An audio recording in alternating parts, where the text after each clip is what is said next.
இன்னைக்கு மார்ச் 17 வங்கதேசத்தின் முதல் அதிபர் ஷேக் முஜிபுர் ரஹ்மான் அவர்களோட பர்த்டே.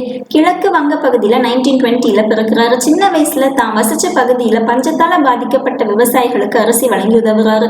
1943 வங்காள முஸ்லீம் லீக்ல ஜாயின் பண்றாரு. இந்தியா பாகிஸ்தான் பிரிவினைக்கு பிறகு பாகிஸ்தான்ல செட்டில் ஆகுறாங்க. வறுமை, வேலையின்மை, மோசமான வாழ்க்கை தரம் இவற்றுக்கு சோசியலிசம் தீர்வு தரும்னு நம்புறாரு. 1949 பாகிஸ்தான்ல உருது தேசிய மொழின்னு அறிவிக்கப்பட்டது. இதற்கு எதிர்ப்பு தெரிவித்து போராட்டங்களுக்கு தலைமையேற்றதுனால கைது செய்யப்படுறாரு. 13 நாட்கள் உண்ணாவிரதம் இருந்து மக்கள் ஆதரவு பெருகியதுனால விடுதலை செய்யப்படுறாரு. அவாமி லீக் கட்சியில சேர்ந்து 1955 சட்டசபை தேர்தலில் வெற்றி பெறாரு.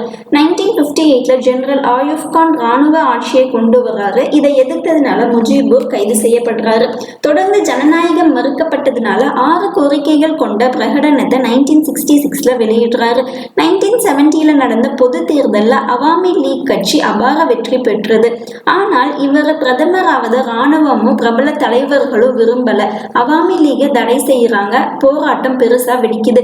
முக்தி பாகினி படை உருவாகுது. இந்திய ராணுவத்தின் உதவியோட பாகிஸ்தானுடன் போரிட்டு வெற்றி பெற்றாங்க.